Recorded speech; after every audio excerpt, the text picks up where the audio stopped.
So, a couple of days ago, Douglas McGregor highlighted the fact in an article that he posted on the American Conservative that the Poles are putting together a 200,000 man army. Now, this is extremely interesting. This announcement was actually made at the end of November, and not anybody gave it much attention at the time. And actually, we should have. And I'm thankful for Colonel McGregor for bringing it up. A couple of other people in the alt commentary community have also picked it up all of a sudden because of Doug McGregor, because it actually is a really important moment. Because you see, the war here in Ukraine, I mean, everybody knows how it's going. It's going horribly for the Zelensky regime. They're going to lose. And see, they want NATO to come in.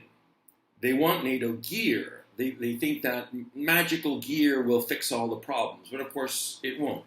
What is necessary are boots on the ground. And right now, the Zelensky regime, by their own admission, they only have 200,000 combat troops. The Russians, they've amassed around Ukraine, both in Belarus and in eastern Ukraine, just here in Kharkov and Belgorod, and in the south. They put together an army that 2 weeks ago was at 540,000. Probably by this time it's 600,000 at least. Okay, so, it's a 3-to-1 ratio. And on top of that, the way this attrition warfare has been going on, the Zelensky regime sends one shell, the Russians send back 6.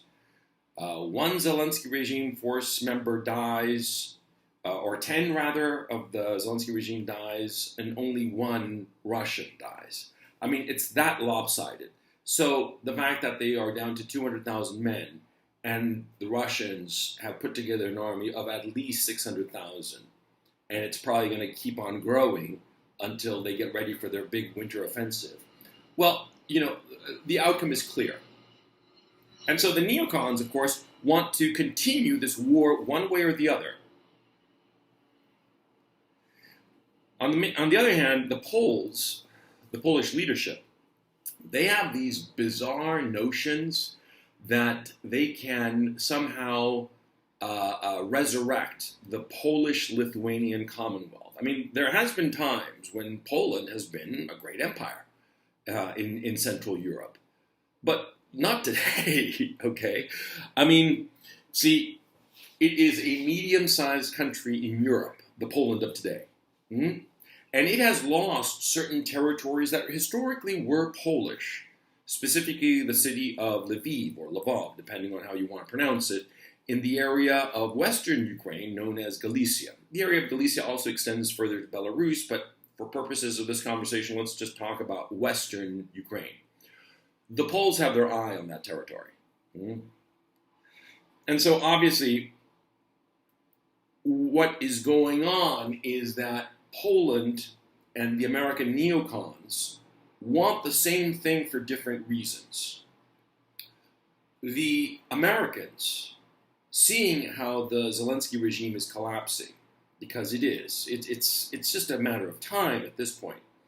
See, they want to continue the war, and they want to be able to put in bigger, more sophisticated weapons, NATO weapons that they can't really transfer to the Zelensky regime because it would be too obvious. For instance, they can't send F-16s or M1 battle tanks to Ukraine for the obvious reason that the Zelensky regime does not have the troops that are trained on that equipment, and so that equipment would necessarily be operated by NATO troops, and that would be a big no-no politically, right? And so, they want to send in this gear, but they can't. But see, Poland can operate this gear. They've got the men trained to operate all the NATO equipment. And Poland is putting together this big force. So maybe Poland could be the next proxy against Russia. That's what the neocons are thinking. Whereas the Poles, they're thinking to themselves, well, Ukraine seems to be collapsing. The Russians, they're going to win, and they're going to dismember the Ukrainian nation, and they're going to take everything roughly east of the Dnieper and south of Dnipropetrovsk, including Odessa, all the way to Transnistria. And so, why don't we take a slice of Ukraine?